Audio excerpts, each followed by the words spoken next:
मध्य प्रदेश के सहकारिता मंत्री अरविंद सिंह भदौरिया ने लापरवाही बरतने वाले अधिकारी कर्मचारियों पर सख्त कार्रवाई करने की बात कही। साथ ही बताया कि किसानों को आगे बढ़ाने के लिए सहकारिता विभाग कर्ज देगा। इस दौरान सहकारिता मंत्री अरविंद सिंह भदौरिया से खास बातचीत की संवाददाता दुष्यंत पाराशर ने।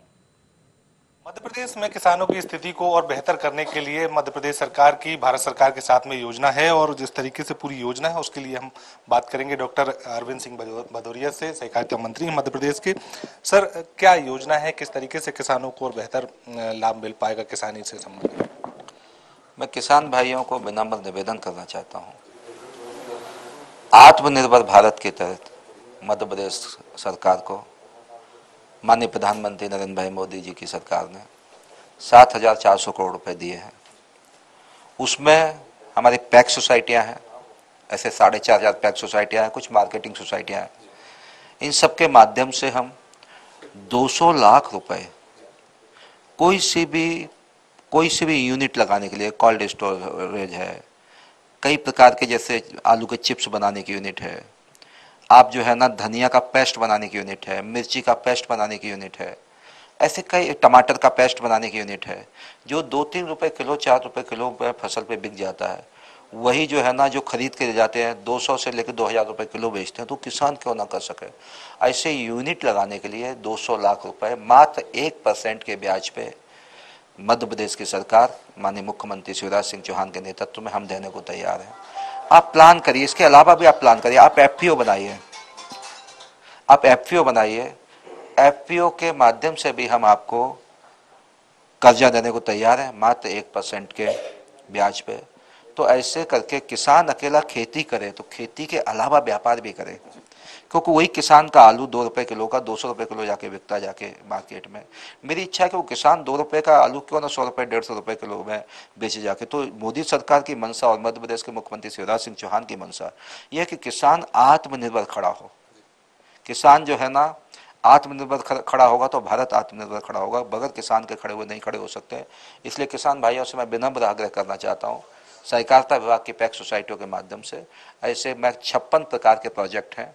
हमने 2 कमेटी भी बनाई है, ट्रेनिंग भी देंगे हम उनको, किस प्रकार के प्रोजेक्ट वाइबल हैं, किस प्रकार के नहीं है, वो भी हम उनको ट्रेनिंग में बताएंगे। कैसे करना ये भी बताएंगे, फाइनेंस की व्यवस्था कैसे करना ये भी बताएंगे। तो मध्य प्रदेश की सरकार आप किसान भाइयों के द्वार खड़ी है, हम लोग आपके लिए हमेशा तत्पर खड़े हुए हैं। सर, किसानों को इसमें सब्सिडी का भी प्रावधान रखा गया है कि किसानों को सब्सिडी भी मिलेगी, अगर जितना भी लोन होगा उसकी सब्सिडी मिलेगी।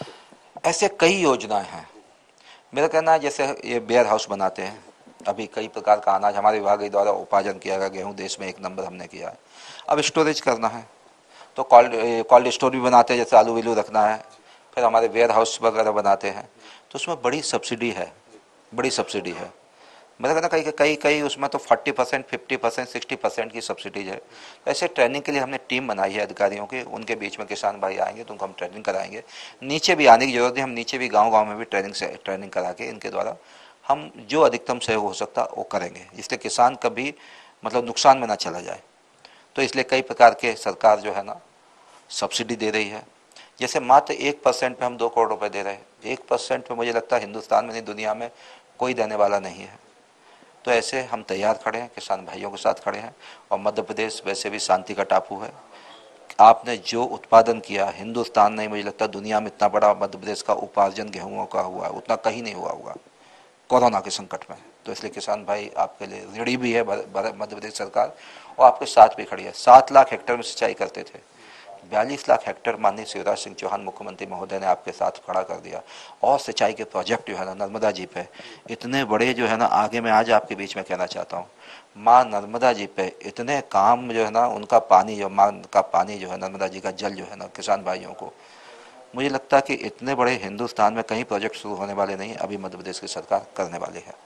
सर, जिस तरीके से अगर सहकारिता विभाग की बात करें तो कई जो जगह हैं, चाहे भोपाल, इंदौर, उज्जैन, कई जबलपुर की बात कर ले, तो लंबे समय से अधिकारी जो है यहाँ पर जमे हुए हैं। आपने भी जानकारी मंगवाई है उनकी, किस तरीके से? मेरे ख्याल 2 प्रकार के विषय हैं जो लंबे समय से जमे हैं, अच्छा काम कर रहे हैं, वो विषय है। कई प्रकार की शिकायतें आती हैं, तो अधिकारी कर्मचारी है, नौकरी उसको मध्य प्रदेश में कहीं पे भी करना है तो अच्छा काम करेगा।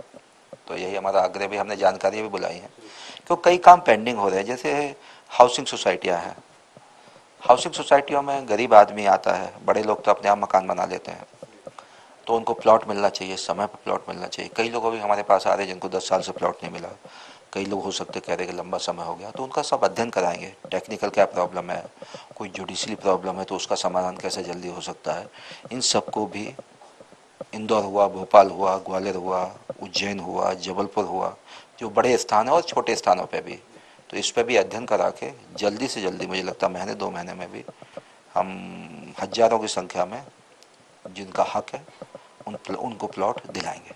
आपको नहीं लगता सर लंबे समय से जो अधिकारी जमे हुए हैं उनकी वजह से ही प्लॉट नहीं मिल पा रहे, क्योंकि सरलता से वो दिए जा सकते थे लेकिन अधिकारियों ने उस पर गंभीरता से नहीं लिया है? इसलिए अध्ययन का विषय है, इसलिए मैं अध्ययन करा रहा हूँ। रिस्पॉन्सिबिलिटी किसकी रही, जिम्मेवारी तो फिक्स करना पड़ेगा, क्योंकि जनता को जवाब तो मुझे देना पड़ेगा, जनता को तो जवाब मुझे देना पड़ेगा, देना पड़ता भी है। तो इसलिए जिम्मेवारी किसकी थी, कहाँ एरर है, क्यों रुके हुए हैं, इसलिए अध्ययन का विषय, अध्ययन करा के और जो भी गड़बड़ होगा उसके खिलाफ कार्रवाई करेंगे।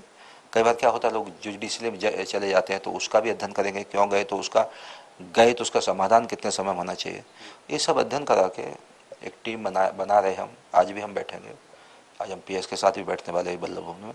इन सब का अध्ययन करा के जनता के सुख के लिए, जनता के हित के लिए जो कुछ हो सकता है वो करेंगे। सर, जिस तरीके से डॉक्टर अरविंद सिंह भदौरिया का कहना है कि किसी भी प्रकार से किसी भी ऐसे अधिकारी को बख्शा नहीं जाएगा जो गड़बड़ करे है और जिसने लगातार लापरवाही की है अपने काम में, और सभी अधिकारियों की जिम्मेदारी भी तय की जाएगी ताकि जनता का हक मिल सके। कैमरा पर्सन विपिन के साथ दुष्यंत पारासर, IND 24 भोपाल।